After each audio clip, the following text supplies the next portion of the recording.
everyone, I'm Katie with SPCA International, and today we are joined by Dr. Jennifer Betz. She is the Veterinary Medical Director and Board Member for Clean Futures Fund.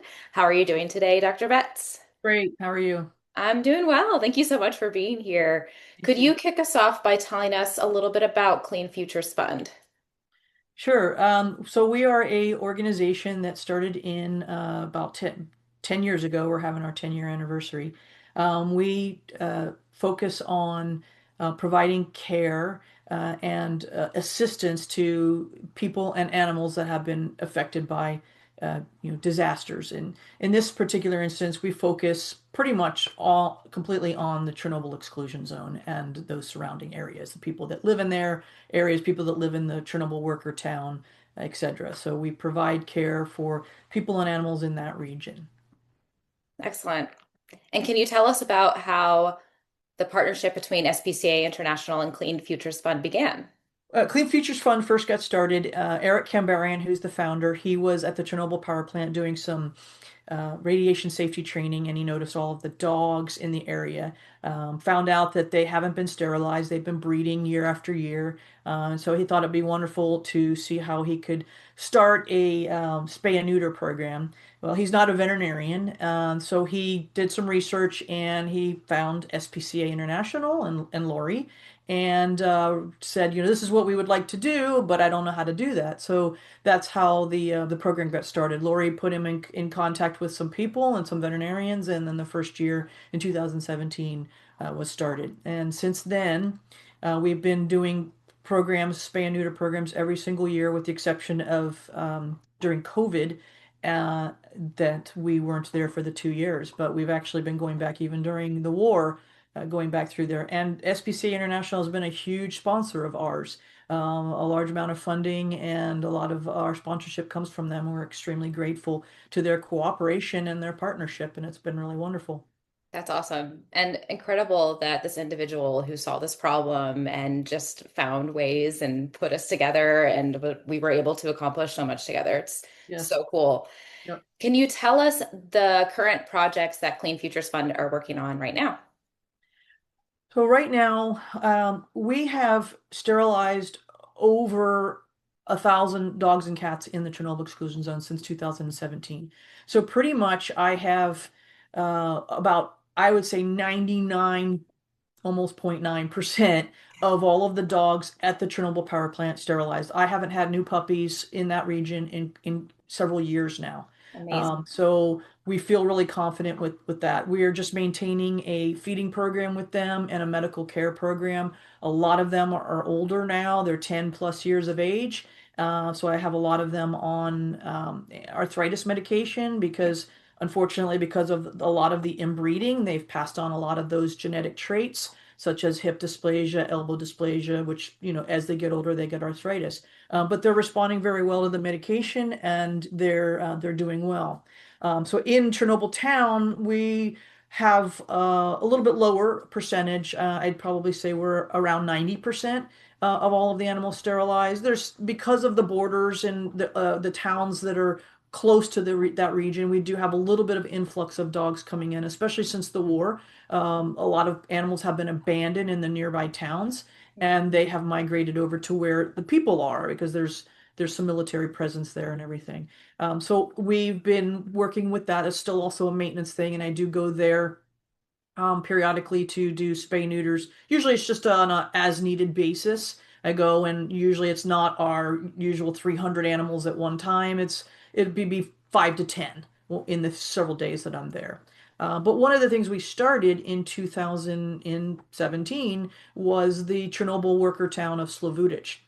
There's a lot of people there. They don't have access to uh, adequate veterinary care, or can't afford it. They do have a state veterinarian there, Dr. Gennady, and he's wonderful. But in the very beginning, he did not have a lot of experience, and he was very scared to move, to sterilize animals. So I've been working with him over the years, training him, and now he's very confident in his surgery abilities.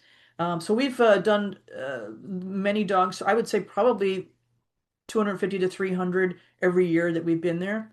The town of Slavutich now has a lot more IDPs, which are internally displaced persons from all over Ukraine. Slavutic has become sort of the mecca of where they are. So of course they've come with their own pets, or they've gotten pets because of the loneliness. And so we provide free spay and neuter for them so that they can have medical care. And so that's what we're getting ready to do. Another campaign, I believe last year we did, I think it was close to 280 dogs and cats. And so we probably should be doing around that. Actually, no, I think it was 324. So we should be probably doing around that same number again this year. So we're looking forward to it. That's amazing. What an incredible impact. And even just hearing those percentages of the animals that you've spayed and neutered and how it's really addressed the overpopulation crisis and these dogs that can't necessarily, and forgive me if I'm wrong, they can't necessarily be adopted or be moved or anything just because of the conditions after the nuclear disaster, correct? Correct. It is a Ukraine law that nothing can be removed from the Chernobyl exclusion zone. Mhm. Um, and that includes dogs and cats, and it's highly governed and highly watched and cared for. In 2018, we did have an isolated incident where we had some orphan puppies that were really young and were not going to survive on their own. At that time, we petitioned hard to the head officials to allow us to remove these animals because they were going to die if there wasn't somebody to bottle feed them. Right. And they allowed us to remove those animals, but we had to keep them in our care for almost 6 months at our expense to be able to um, take care of them and make sure that they were healthy for to be able to be adopted. There's been a lot of changes since then, a lot of changes in head departments and everything. So that was a one-time deal, and they made it clear it was a one-time and one-time only deal. They said, you're supposed to be sterilizing and not having more puppies, so it's not going to be a problem later on. Right. So they allowed us that one time, and that's why we were able to do the 34 adoptions that we did in 2018 and nothing since then. And we haven't had a lot of puppies born since then anyway. Right. And we're not going to adopt out an already established dog in a pack that's older and somewhat feral. So Right. Of course. That is incredible that you were able to petition that and that we were able to help these vulnerable lives. That's so, so important.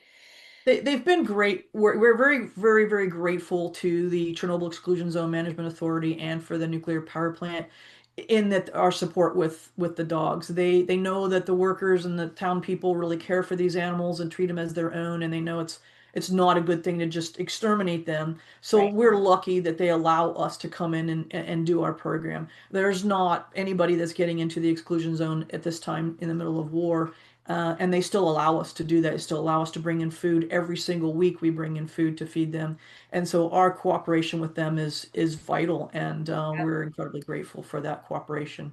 Because of our cooperation, we've also been able to, get some pretty good information as far as research. And when you say research, people a lot of times think, oh, you're doing horrible things. And no, it's just basically getting blood samples and analyzing these blood samples to check their genetics. And Right. and with in cooperation with Dr. Mousseau and the University of South Carolina and also the National Institutes of Health, one of the leading genetic cancer researchers, Elaine Ostrander.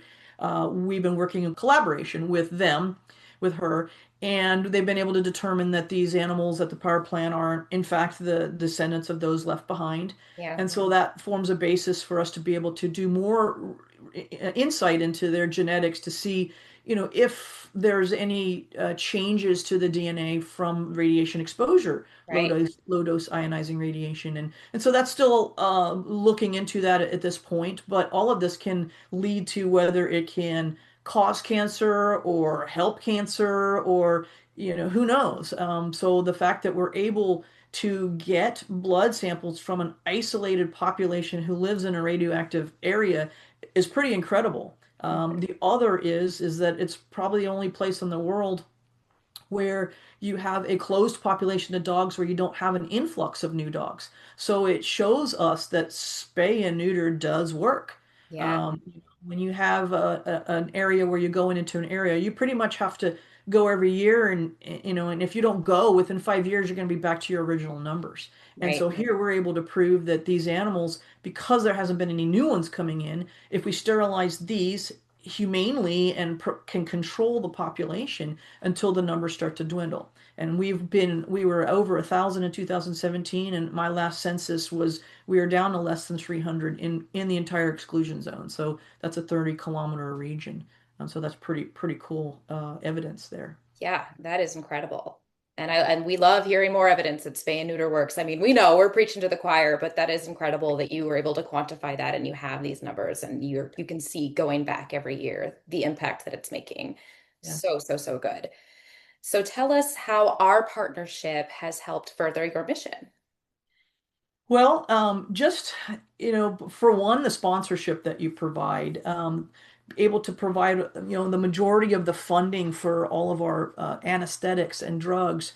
I provide the veterinary care the same as I would in the United States. Even though we're inside of a radioactive area, I don't do anything different. I still have gas anesthesia and IV fluids and the best medications that you can use, and monitoring equipment so that they are all healthy. And so, of course, that all costs money. And so the support that we've had through SPCA International has been tremendous. The emotional support through SPCA International has been wonderful as well. If there are some issues, there was a situation back where we had to move some dogs to an area and they weren't going to have their structures that they were normally in. The military wanted them moved, and so we moved. And so I, called up Lori and said, "What can I do? How can we get some dog houses there?" And she found a way, and we got 20 incredible dog houses that we put all around the exclusion zone. They are very nice looking dog houses, very professional looking. They weren't just a bunch of scrap wood piled together. And so the power plant is actually very proud of them and shows them off on their media as well. So it's pretty cool to go there, and you look over, you're right here at the new safe confinement, and you look over 20 feet over this way, and there's 7 gorgeous dog houses with the dogs peeking out their heads out from there. People are like, "What? What's going on?" And it shows that they care. So Yeah, that is great. amazing. Yeah, that was such a really fun project that we got to Yeah. do together. Yeah. And how important it is for the dogs when the weather gets so cold there. Yes. Yes. Having shelter, having a place to stay warm. It's imperative, especially And with they those definitely use coastal. them. They even get 2 or 3 of them in there at one time. So Oh, a dog yeah. pile. Yeah. That's incredible. Well, Yeah. thank you so much, Dr. Betz, for spending time with us and giving us an insight and a deep dive on the incredible work that you're doing. And we just are really looking forward to our continued partnership and the other things in the pipeline.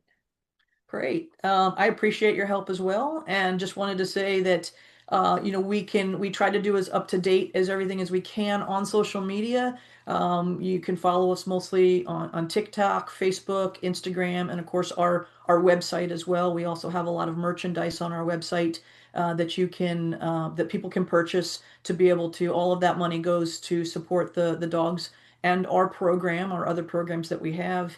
It's the funding is what we rely on 100%, and so without that we wouldn't exist. So we're very grateful. Yeah, absolutely. Well, thank you so much.